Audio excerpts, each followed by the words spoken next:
ਭਾਈ ਸਾਡੇ ਕੋਨੀ घर की रिहाइश भी कोनी है, सारे डुब गई, आरशें ते मकान डुब गई जी।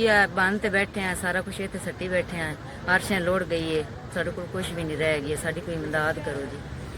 तो जी साढ़े को कोई तिरपाल नहीं, कोई कुछ नहीं, निक्के निक्के बच्चे धोपे च लै बैठे हैं, कोई सिर ते जोगी जगह कोनी जो लुका लवीए, कोई सानू नहीं कोई देंदा खाना भी, इतने बैठे हैं भुखे बाल बैठे निक्के निक्के, साढ़े कोई आसरा करो जी, साड़ी मदद करो जी। मेरे को कोई शै भी नहीं है, ना आटे जोगे पैसे, मियाँ मेरा दिहाड़ी ते गया पता नहीं किल्ले आ सी, जेड़ा आंदा वीडियो बना जाता, सानू कोई शै भी नहीं दे जाता। 1000 2000 3000 4000 5000 PS 5000 रुपया सलाह वाला मिल गया। शुक्रिया, मेहरबानी। अल्लाह ताला तुहाडे कारोबार च बरकत पावे, अल्लाह ताला तुहाडा काम चौखा चलावे, किसी गल दी थोड़ ना हो।